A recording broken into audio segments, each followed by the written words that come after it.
অবিশ্বাস্য হলেও সত্যি, বাংলাদেশ প্রিমিয়ার লিগ বিপিএল এর ২১তম ম্যাচের ফলাফল ফাঁস করল জ্যোতিষী বিড়াল।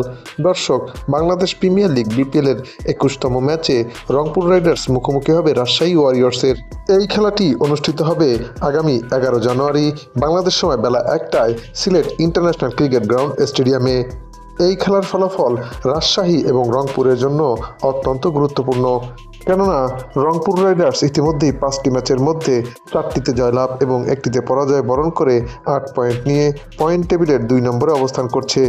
অপরদিকে রাজশাহী ওয়ারিয়র্স ৬টি ম্যাচের মধ্যে ৪টিতে জয়লাভ এবং ২টিতে পরাজয় বরণ করে ৮ পয়েন্ট নিয়ে পয়েন্ট টেবিলের ৪ নম্বরে অবস্থান করছে।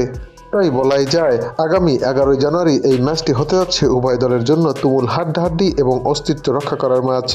এদিকে শক্তি এবং সামর্থ্যের দিক বিবেচনা করলে এবারের রংপুর রাইডার্স অনেকটাই এগিয়ে থাকবে রাজশাহী ওয়ারিয়র্সের বিপক্ষে। যদিও সর্বশেষ ৫ বারের দেখায় রাজশাহী ওয়ারিয়র্স ৪ বার এবং রংপুর রাইডার্স মাত্র ১ বার জিততে পেরেছে। তাই তো এই ম্যাচের ফলাফল নিয়ে ক্রিকেট ভক্তদের মাঝে দেখা দিয়েছে তুমুল উত্তেজনা। তাছাড়া এই ম্যাচের ফলাফল নিয়ে ক্রিকেট বিশ্লেষকদের মতে রাজশাহী ওয়ারিয়র্সই এগিয়ে থাকবে। তবে সবাইকে চমকে দিয়ে এই ম্যাচের ফলাফল একদিন আগেই ফাঁস করল জ্যোতিষী বিড়াল। বিড়ালটির সামনে ২ দলের পতাকা সম্বলিত খাবার রাখা হলে বিড়ালটি রংপুর রাইডার্সের পতাকা সম্বলিত খাবারটি খেয়ে নেয়।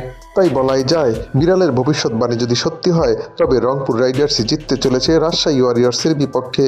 দর্শক, বাংলাদেশ প্রিমিয়ার লিগ বিপিএল এর ২১তম ম্যাচে কে জিতবে, রংপুর রাইডার্স নাকি রাজশাহী ওয়ারিয়র্স, তা আপনিও জানাতে পারেন আমাদের এই চ্যানেলের কমেন্ট সেকশনের মাধ্যমে।